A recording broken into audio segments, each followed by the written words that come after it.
அனைவருக்கும் வணக்கம். நம்ம டெய்லியும் prelims and mains point of வியூல கரண்ட் அஃபேர்ஸ் ஆர்டிகல்ஸ் பார்க்குறோம். இன்னைக்கு ஆர்டிகல்ஸ் இருக்கு அப்படிங்கிறத பார்ப்போம். முதல்ல பார்த்தீங்க அப்படின்னா அதிகரிக்கும் இணைய முடக்கம் அப்படின்னு சொல்றாங்க. இன்டர்நெட் ஷட் டவுன் அப்படிங்கிறது தான் இணைய முடக்கம் அப்படின்னு சொல்றோம். என்ன ஒரு இணைய முடக்கம்னா என்ன அப்படிங்கிறது பார்த்தோம்னா, இணைய பயன்பாட்டை அணுக முடியாத வகையில் தகவல் பரிமாற்றத்தை கட்டுப்படுத்துவதே இணைய முடக்கம் எனப்படுகிறது.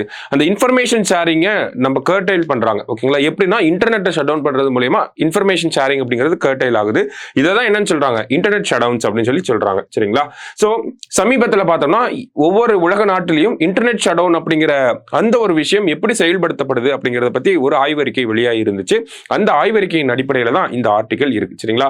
உலக அளவில் பார்க்கறப்ப போர் வன்முறை அப்படிங்கிறது முக்கியமான ஒரு காரணமாக இருக்கு. ஓகேங்களா? 2024ஆம் ஆண்டு பொறுத்த வரைக்கும் பார்த்தோம்னா போர் மற்றும் வன்முறை காரணமாகவே 11 நாடுகள்ல 103 தடவை இந்த இணைய முடக்கம் அப்படிங்கிறது செயல்படுத்தப்பட்டிருக்கு. இதுல பார்த்தோம்னா போராட்டங்களால கிட்டத்தட்ட 74 முடக்கங்கள், தேர்வுகளால பார்த்தோம்னா கிட்டத்தட்ட 16 முடக்கங்கள். இந்தியாவில் தான் இந்த தேர்வுகள்னால இணைய முடக்கங்கள் அப்படிங்கிறது ஏற்பட்டுச்சு. இன்டர்நெட் ஷட் டவுன், எக்ஸாம் ஹால்ல வந்து இந்த மாதிரி இன்டர்நெட் வந்து தவறாக பயன்படுத்துறாங்க அப்படிங்கிற மாதிரியான காரணங்கள்னால ஒரு 16 முறை பார்த்தோம்னா இந்த இன்டர்நெட் ஷட் டவுன் அப்படிங்கிறது அமல்படுத்தப்பட்டுச்சு பீகார் அந்த மாதிரியான ரீஜன்ஸ்ல. அடுத்தது தேர்தல்களால பார்க்கறப்ப ஒரு 12 முடக்கங்கள் வந்து பதிவாகி இருக்கு. இந்த இன்டர்நெட் ஷட் டவுன்ஸ் அப்படிங்கிறத பார்த்தோம்னா நமக்கு நம்மளோட பேசிக் ரைட்ஸ் அஃபெக்ட் பண்ற மாதிரி இருக்கு அப்படிங்கிறத சொல்லியிருக்காங்க. ஓகேங்களா? இந்தியாவை பொறுத்த வரைக்கும் பார்த்தோம்னா இந்தியாவில் கிட்டத்தட்ட 84 முறை இணைய முடக்கங்கள் அப்படிங்கிறது அமல்படுத்தப்பட்டுச்சு 2024ஆம் ஆண்டுல மட்டும். உலக அளவில் பார்க்கறப்ப முதலிடத்துல யார் இருக்காங்க அப்படின்னா மியான்மர், இரண்டாவது இடத்துல யார் இருக்காங்கன்னா இந்தியா. இந்தியாவில் மட்டும் பார்த்தோம்னா கிட்டத்தட்ட 84 தடவை இணைய முடக்கம் அப்படிங்கிறது செயல்படுத்தப்பட்டிருக்கு. இதுல இந்தியாவிலேயே எந்த மாநிலத்தில் அதிகமான இணைய முடக்கங்கள் ஏற்பட்டிருக்கு அப்படின்னு பார்த்தோம்னா மணிப்பூர்ல தான் அதிக முறை, கிட்டத்தட்ட 21 முறை பார்த்தோம்னா மணிப்பூர்ல நமக்கு இணைய முடக்கம் ஏற்பட்டிருக்கு. அதை தொடர்ந்து பார்த்தோம் அப்படின்னா ஹரியானா, காஷ்மீர் போன்ற மாநிலங்கள் வந்து இருக்காங்க. என்ன மாதிரியான காரணங்கள்னால இந்த இணைய முடக்கம் அப்படிங்கிறது ஏற்படுது அப்படின்னு பார்த்தோம்னா ஃபர்ஸ்ட் பயங்கரவாத எதிர்ப்பு, இந்த கம்யூனல் வயலன்ஸ் அப்படிங்கிறது தான் முதல் பிரச்சனையாகவே இருக்கு. அதுக்கு அடுத்ததா பார்த்தோம்னா நேஷனல் செக்யூரிட்டி அப்படிங்கிறது, குறிப்பா பார்த்தோம்னா நமக்கு 2019 ஆர்டிகல் 370 வந்து அதை வந்து ரிமூவ் பண்ணாங்க. அதனால ஜம்மு அண்ட் காஷ்மீரில் நிறைய பிரச்சனைகள் ஏற்பட்டுச்சு. இதனால நேஷனல் செக்யூரிட்டிக்கு பாதுகாப்பு இருக்காது அப்படிங்கிறத ஒரு காரணமாக காட்டி இன்டர்நெட் ஷட் டவுன் அப்படிங்கிறத அமல்படுத்தி இருந்தாங்க கிட்டத்தட்ட 213 நாட்களுக்கு. அடுத்தது வயலன்ஸ் அந்த ப்ரொட்டஸ்ட் அப்படிங்கிறது ஒரு காரணமாக இருக்கு. உதாரணத்துக்கு பார்த்தோம்னா 2020-21 காலகட்டங்களில் இந்த விவசாய சட்டங்களுக்கு எதிராக பஞ்சாப் ஹரியானால எல்லாம் நமக்கு போராட்டம் நடத்திட்டு இருந்தாங்க. டெல்லியோட பார்டர்ல வந்து போராட்டம் நடத்திட்டு இருந்தாங்க. அந்த மாதிரியான டைம்லயும் பார்த்தோம்னா இன்டர்நெட் ஷட் டவுன் அப்படிங்கிறது அந்த பர்டிகுலர் லோக்கலைஸ்டு ஏரியாவில் மட்டும் போட்டிருந்தாங்க. நெக்ஸ்ட் பார்த்தோம்னா கம்யூனல் கிளாஷஸ் அப்படிங்கிறது 2023 ஹரியானா மாநிலத்தில் இந்த ஒரு கம்யூனல் கிளாஷஸ்னால நமக்கு இன்டர்நெட் ஷட் டவுன் அப்படிங்கிறது ஏற்படுத்தப்பட்டது. அடுத்ததாக பார்த்தோம்னா போட்டி தேர்வுகளில் ஏற்படக்கூடிய முறைகேடுகளை தடுப்பதற்காக இந்த இன்டர்நெட் ஷட் டவுன் அப்படிங்கிறத பயன்படுத்துறாங்க.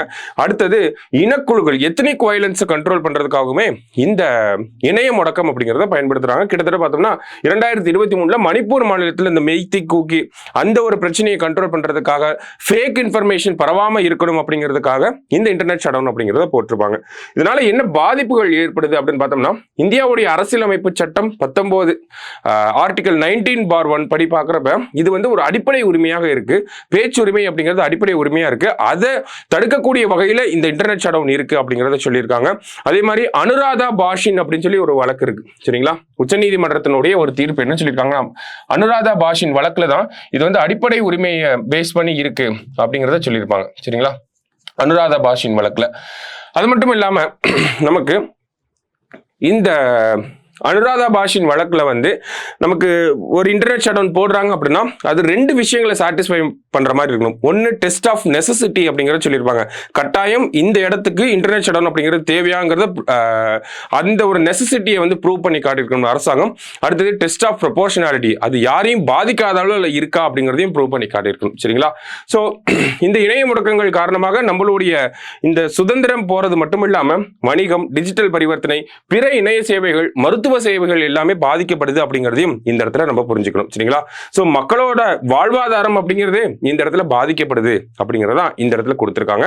சோ இந்த இணைய முடக்கம் காரணமாக பொருளாதார பாதிப்புகள் அப்படிங்கிறதுமே அதிகமா இருக்கு. கிட்டத்தட்ட 2023ஆம் ஆண்டு இந்த இடத்துல உதாரணமாக சொல்லியிருக்காங்க. ஜனவரியிலிருந்து ஜூன் மாதத்துல அந்த ஃபர்ஸ்ட் ஹாஃப் ஆஃப் 2023ல மட்டும் இணைய முடக்கம் காரணமாக $1.9 பில்லியன் வந்து நமக்கு இழப்பு ஏற்பட்டதாக சொல்லியிருக்காங்க. அந்நிய முதலீட்டுல பார்த்தோம்னா 1030 கோடி இழக்க நேரிட்டதாக நமக்கு இங்க ஒரு டேட்டாவை கொடுத்திருக்காங்க. சரிங்களா, கிட்டத்தட்ட 21,000 வேலைகள் வந்து பறிபோனதாக நமக்கு ஒரு டேட்டாவை பிரசன்ட் பண்றாங்க. நமக்கு என்ன மாதிரியான இம்பாக்ட், எக்கனாமிக்கல் இம்பாக்ட் இருக்கு, எஜுகேஷன்ல டிஜிட்டல் எஜுகேஷன்லாம் பாதிக்கப்படுது, அதே மாதிரி நம்மளோட உரிமைகள் பாதிக்கப்படுது. ஸோ இந்த இன்டர்நெட் ஷட் டவுன் அப்படிங்கிறது அரசாங்க தரப்புல இருந்து பாக்குறப்ப ஃபேக் இன்ஃபர்மேஷன் பரவக்கூடாது அப்படிங்கிறதுக்காக தான் இதை இம்ப்ளிமெண்ட் பண்றாங்க. இருந்தாலும் அதனால இவ்வளவு பாதிப்புகள் இருக்கு அப்படிங்கிறத ரெண்டு சைடையும் அனலைஸ் பண்ணி சொல்லியிருக்காங்க. சரியா, ஸோ நம்ம இன்ஸ்டியூட்ல பாத்தீங்க அப்படின்னா வர 9ஆம் தேதி பேங்கிங்கான ஃபவுண்டேஷன் கோர்ஸ் அப்படிங்கிறது ஸ்டார்ட் ஆக இருக்கு. சரிங்களா, ஸோ இந்த பேங்கிங்கான ஃபவுண்டேஷன் கோர்ஸ்ல எப்படி நம்ம பேங்கிங் எக்ஸாம் அப்ரோச் பண்ணணும், என்ன மாதிரியான சப்ஜெக்ட்ஸை வந்து படிக்கணும், எப்பெல்லாம் எக்ஸாம்ஸ் வரும், எப்படி அப்ளை பண்ணணும், இந்த மாதிரி டாப் டு பாட்டம் பேங்கை பத்தி ஃபுல்லாவே நமக்கு சொல்லித்தர போறாங்க.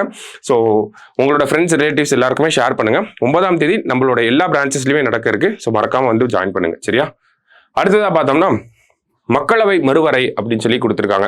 டீலிமிட்டேஷன் அப்படிங்கிற ஒரு விஷயத்தை பத்தி பேசியிருக்காங்க.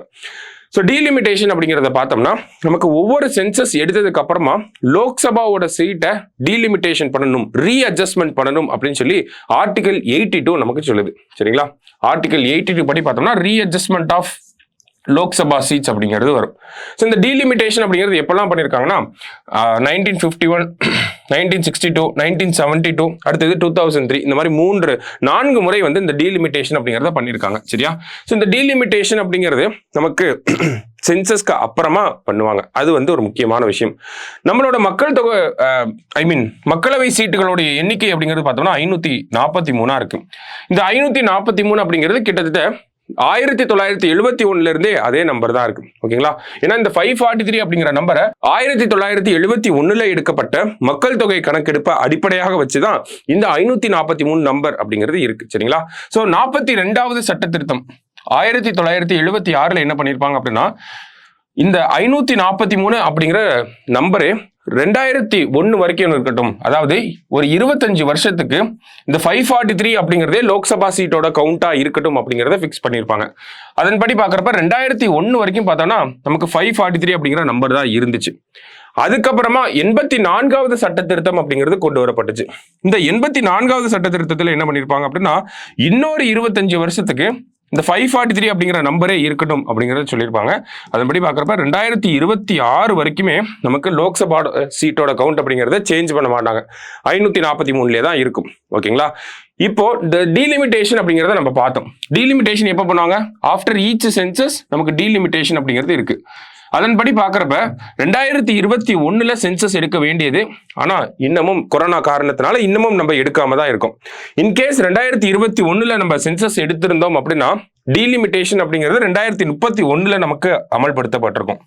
ஆனா இப்போ 2025-26 சென்சஸ் எடுக்கிறாங்க அப்படின்னா டீலிமிட்டேஷன் அப்படிங்கிறது 2026-27 அமல்படுத்தப்பட்டிரும். அப்ப வரக்கூடிய 1-2 வருஷங்கள்ல நமக்கு லோக்சபா சீட்டோட எண்ணிக்கை அப்படிங்கிறது மாறுவதற்கு நிறைய வாய்ப்புகள் அப்படிங்கிறது இருக்கு.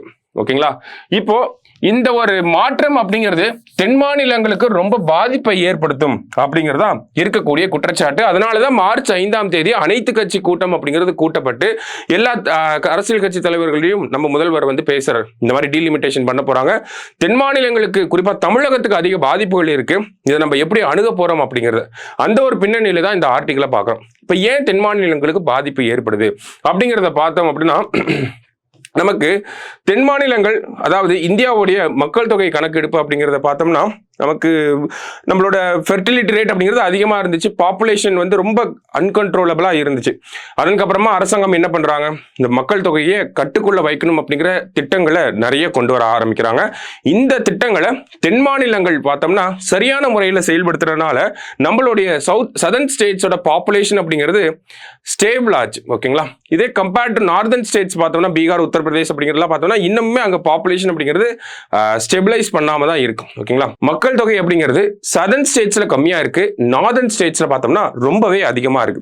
அப்படிங்கிறப்ப நம்ம பாப்புலேஷனை கண்ட்ரோல் பண்ணக்கூடிய திட்டங்களை சரியான முறையில் நடைமுறைப்படுத்தி நல்ல முறையில் வந்து ஹெல்த் இன்ஃப்ராஸ்ட்ரக்சர் எல்லாம் வச்சிருந்தனால நம்ம மக்கள் தொகையை கண்ட்ரோல் பண்ணிட்டோம். பாப்புலேஷனை கண்ட்ரோல் பண்ணக்கூடிய திட்டங்களை சரியான முறையில் நடைமுறைப்படுத்தாத, ஹெல்த் இன்ஃப்ராஸ்ட்ரக்சர் நல்லா இல்லாத நார்தர்ன் ஸ்டேட்ஸ்னால என்ன பண்ண முடியல, இந்த பாப்புலேஷனை கண்ட்ரோல் பண்ண முடியல. இப்போ லோக்சபா சீட் அப்படிங்கிறத பார்த்தீங்கன்னா நமக்கு பாப்புலேஷனை அடிப்படையாக வச்சு தான் பிரிக்கிறாங்க. நம்ம பார்த்தோம் அதுதான் சென்சஸை பேஸ் பண்ணி டீலிமிட்டேஷன் வருது. அந்த டீலிமிட்டேஷனை பேஸ் பண்ணி தான் என்ன வருது, லோக்சபா சீட்டோட எண்ணிக்கை அப்படிங்கிறது வருது. இப்போ பாப்புலேஷனை பேஸ் பண்ணி லோக்சபா சீட்டை பிரிக்கிறாங்க அப்படின்னா சதர்ன் ஸ்டேட்ஸுக்கு இருக்கக்கூடிய அந்த லோக்சபா பிரதிநிதித்துவம் அப்படிங்கிறது கம்மியாகும், நார்தர்ன் ஸ்டேட்ஸ்க்கு அதிகமாகும். எப்படி அதிகமாகும் அப்படின்னு பார்த்தோம்னா, இப்போ உதாரணத்துக்கு 543 அப்படிங்கிற ஒரு கணக்கை வச்சுக்கிறோம் சரிங்களா. இந்த 543 சீட்டே வந்து நமக்கு என்ன பண்றாங்க, இந்த 543 சீட்டையே நமக்கு ரீகிளாசிஃபை பண்றாங்க, இருக்கக்கூடிய மாநிலங்களுக்கு அப்படியே பிரிச்சு கொடுக்குறாங்க. அப்படின்னா இருக்கக்கூடிய தென் மாநிலங்களுக்கு பார்த்தோம்னா 26 இடங்கள் வந்து இழக்க நேரிடும் சரிங்களா. இப்போ எல்லா ஸ்டேட்ஸையும் கம்பைன் பண்ணி பார்க்குறப்ப, சதர்ன் ஸ்டேட்ஸ் 5 ஸ்டேட்ஸையும் கம்பைன் பண்ணி பார்க்குறப்ப ஒரு 26 இடங்கள் வந்து கம்மியாகும். ஆனால் இந்த உத்தரப்பிரதேஷ், பீகார், ராஜஸ்தான், மத்திய பிரதேஷ் ஆகிய மாநிலங்கள் பார்த்தோம்னா அவங்களுக்கு ஒரு 31 சீட்டு கூடுதலாகவே கிடைக்க வாய்ப்பு இருக்கு. அதாவது தென் மாநிலங்களுடைய லோக்சபா பிரதிநிதித்துவம் அப்படிங்கிறது 5% குறையும், வட மாநிலங்களுடைய லோக்சபா பிரதிநிதித்துவம் அப்படிங்கிறது 6% உயரும். ஓகேங்களா. அப்ப இது ஒரு பிரச்சனையா இருக்கு. அடுத்ததா பாத்தீங்க அப்படின்னா நமக்கு இன்னொரு சஜஷன் அப்படிங்கிறது இருக்கு, இன்னொரு முறை அப்படிங்கிறது இருக்கு. இருக்கக்கூடிய லோக்சபா சீட்டோட கவுண்டை 848 உயர்த்தணும் அப்படிங்கிறது ஒரு சஜஷனா இருக்கு. ஓகேங்களா. சோ இதன்படி பாக்குறப்ப தமிழகத்தோட பிரதிநிதித்துவம் அப்படிங்கிறது இப்போதைக்கு 39 இருக்கு. 848 உயர்த்துறாங்க அப்படின்னா தமிழகத்தோட பிரதிநிதித்துவம் அப்படிங்கிறது 49 இன்க்ரீஸ் ஆகும். ஓகேங்களா. சோ தமிழ்நாட்டுக்கு சீட் இன்க்ரீஸ் ஆகுது, ஒன்றும் பிரச்சனை இல்லையே அப்படிங்கிறத நம்ம பார்க்கக்கூடாது. ஓகேங்களா. இப்போ தமிழ்நாட்டுக்கு 39 49 இன்க்ரீஸ் ஆகுது. ஆனால் உத்தரப்பிரதேஷ்க்கு 80 143 இன்க்ரீஸ் ஆகும். ஓகேங்களா. கிட்டத்தட்ட தென் மாநிலங்களுடைய லோக்சபா சீட்டோட கவுண்ட் அப்படிங்கிறது 164 இருக்கும். ஆனால் வட மாநிலங்களோட பார்த்தோம்னா கிட்டத்தட்ட 324 இன்க்ரீஸ் ஆகும். நமக்கு 164 இன்க்ரீஸ் ஆகுது, அவங்களுக்கு 324 சீட்ஸ் வந்து இன்க்ரீஸ் ஆகுது. அப்ப இதுவுமே ஒரு பிரச்சனையா இருக்கு. என்ன பிரச்சனை அப்படின்னு பாத்தீங்கன்னா, நமக்கு இருக்கக்கூடிய கட்சிகள் வட மாநிலங்களில் இருக்கக்கூடிய ஒரு 5-6 மாநிலங்களை ஃபோக்கஸ் பண்ணி அங்க நல்லா பிரச்சாரம் பண்ணி அங்க இருக்கக்கூடிய சீட்டுகளை வின் பண்ணிட்டாலே போதும். தென் மாநிலங்களை ஃபோக்கஸ் பண்ணாம வட மாநிலங்களை ஃபோக்கஸ் பண்ணி அங்க இருக்கக்கூடிய அரசியல பேசினாலே போதும், அவங்க லோக்சபால ஆட்சி அமைக்க முடியும். அப்ப தென் மாநிலங்களுடைய பிரதிநிதித்துவம் அப்படிங்கிறது கம்மியாகுது, தென் மாநிலங்களுடைய முக்கியத்துவம் அப்படிங்கிறதும் கம்மியாகுது. அப்ப நம்மளுடைய உரிமைகள் அப்படிங்கிறது சரியான முறையில் எடுத்து பேசுறதுக்கான உறுப்பினர்களின் எண்ணிக்கை அப்படிங்கிறதுமே கம்மியாகுது. அப்ப நம்ம உரிமைகள் அப்படிங்கிறது கண்டிப்பா பாதிக்கப்படும் அப்படிங்கிறதா இப்ப இருக்கக்கூடிய பிரச்சனையா இருக்கு. அப்ப 2-3 ஆலோசனைகள் அப்படிங்கிறத சொல்றாங்க. என்ன ஆலோசனைகள்லாம் இருக்கலாம் அப்படின்னு பார்த்தோம்னா, அமெரிக்காவில் இருக்கக்கூடிய மாதிரி பின்பற்றலாம் அப்படின்னு சொல்லி. அமெரிக்காவில் பார்த்தோம்னா கீழவை மேலவை அப்படிங்கிறது இருக்கு. கீழவை பார்த்தோம்னா நமக்கு காங்கிரஸ் சொல்லுவாங்க, மேலவையை செனேட் அப்படின்னு சொல்லுவாங்க. இந்த செனேட்ல பாத்தீங்கன்னா ஒரு மாநிலத்துக்கு 2 பிரதிநிதிகள் அப்படிங்கிறது இருக்கும். இதுவே கீழவை அப்படிங்கிறத பாத்தீங்கன்னா நமக்கு ஒவ்வொரு மாநிலத்துக்கும் மக்கள் தொகை விகிதத்துல இடங்கள் வந்து இருக்கும் சரிங்களா. அப்ப அமெரிக்கன் மாடல் பயன்படுத்தினாலுமே நமக்கு மக்கள் தொகை அப்படிங்கிறது ஒரு முக்கியமான ஃபேக்டரா இருக்கு. அப்ப அதை நம்ம எடுத்துக்க முடியாது. அடுத்ததா பாத்தீங்க அப்படின்னா நமக்கு டோட்டல் ஃபெர்டிலிட்டி ரேட்டை பயன்படுத்தி நம்ம கொண்டு வரலாம் அப்படிங்கிறத சொல்றாங்க. டோட்டல் ஃபெர்டிலிட்டி ரேட் அப்படிங்கிறது முன்னாடி வந்து நமக்கு ஒரு 1960 1970 பார்த்தோம்னா 5.5 இருந்துச்சு. இப்போ டோட்டல் ஃபெர்டிலிட்டி ரேட் அப்படிங்கிறது ஓவரால் இந்தியாவுக்கு பார்க்குறப்ப 2.1 இருக்கு. இருந்தாலுமே ஒவ்வொரு மாநிலங்களுக்கு மத்தியில் அது வேறுபடுது. வட மாநிலங்களில் டோட்டல் ஃபெர்டிலிட்டி ரேட் அப்படிங்கிறது 2.1க்கு மேலே இருக்கு. தென் மாநிலங்களில் டோட்டல் ஃபெர்டிலிட்டி ரேட் அப்படிங்கிறது 2.1க்கு கீழே இருக்கு. உதாரணத்துக்கு பார்த்தோம்னா தமிழ்நாட்டோட டோட்டல் ஃபெர்டிலிட்டி ரேட் அப்படிங்கிறது 1.8 இருக்கு, கேரளால 1.4 இருக்கு. அப்ப இந்த டோட்டல் ஃபெர்டிலிட்டி ரேட் அடிப்படையாக மக்கள் தொகையை அடிப்படையாக வச்சு நம்ம பண்ணாலும் ஒரு பிரச்சனை இருக்கு, டோட்டல் ஃபெர்டிலிட்டி ரேட் அடிப்படையாக வச்சு பண்ணாலும் ஒரு பிரச்சனை இருக்கதான் செய்யுது அப்படிங்கிறத சொல்றாங்க. இது மட்டும் இல்லாம வேற என்ன செய்யலாம் அப்படிங்கிறத பாத்தீங்கன்னா, அப்ப வேற என்ன செய்யலாம் அப்படின்னு சொல்லி இந்த ஆர்டிக்கல்ல சஜஸ்ட் பண்றாங்க அப்படின்னு பார்த்தோம்னா, இப்போ ஹாங்காங் மாதிரியான நாடுகள் பார்த்தோம்னா நமக்கு சீனாவோட ஒரு பகுதியா இருக்கு. இருந்தாலும் அவங்களுக்குன்னு தனி அட்டானமி அப்படிங்கிறது இருக்கு. கிட்டத்தட்ட பாத்தீங்கன்னா நாணயம், குடியுரிமை, நிதித்துறை, வரி வசூல் முதலானவற்றெல்லாம் பார்த்தோம்னா ஹாங்காங் தனியாகவே கையாளுகிறது சரிங்களா. ஸோ இந்த மாதிரியான அயல்நாட்டு மாதிரிகளை நிறைய பரிசீலனை செஞ்சு அதுக்கப்புறமா இம்ப்ளிமெண்ட் பண்ணணும் அப்படிங்கிறத சொல்றாங்க. ஸோ என்ன ஒரு சஜஷன் எடுத்துக்கிட்டாலுமே நமக்கு சதர்ன் ஸ்டேட்ஸோட நம்பர் ஆஃப் சீட்ஸ் இன்க்ரீஸ் ஆகுறது அப்படிங்கிறது கொஞ்சம் கம்மியாக தான் இருக்கும். ஓகேங்களா. அப்ப ஒரு பொலிட்டிக்கல் கன்சென்சஸ் அப்படிங்கிறது வேணும். அனைத்து கட்சிகளும் ஒரு மனதாக ஒரு ஃபார்முலாவை அட்டைன் பண்ணணும். பாப்புலேஷனை கம்மி பண்ண தென் மாநிலங்களுக்கு என்ன பண்ணணும்னா அதுக்கான இன்சென்டிவா ஒரு சில இடங்களை வந்து உயர்த்தி தான் கொடுக்கணும். ஓகேங்களா. அதே மாதிரி பாப்புலேஷனை கண்ட்ரோல் பண்ணக்கூடிய மெஷர்ஸை உத்தரப்பிரதேஷ், பீகார் இந்த மாதிரியான மாநிலங்கள்ல சரியான முறையில் இம்ப்ளிமெண்ட் பண்ண சொல்லணும் சரிங்களா. அப்ப மோர் ஆர் லெஸ் நமக்கு 543 சீட்ஸ் தான் வரப்போகுதா, இல்ல 543 சீட்ஸை பேஸ் பண்ணி நமக்கு இருக்கக்கூடிய மாநிலங்களுக்கு பிரிச்சு கொடுக்க போறாங்களா, இல்ல 848 சீட்ஸ் வரப்போகுதா? இது எதுவுமே வந்து இப்போதைக்கு ஃபிக்ஸ்டா நம்மளால சொல்ல முடியாது. இதே மாதிரி 543 சீட்ஸ் இப்ப இருக்கக்கூடிய ஒரு பிரசன்ட் கண்டிஷன்லயே அப்படியே இன்னொரு 25 வருஷத்துக்கு எக்ஸ்டெண்ட் பண்றதுதான் இருக்கிறதுலே பெஸ்டான சொல்யூஷனா இருக்கும் அப்படிங்கிறதா பொலிட்டிக்கல் அனாலிஸ்டோட ஒரு பார்வையா இருக்கு.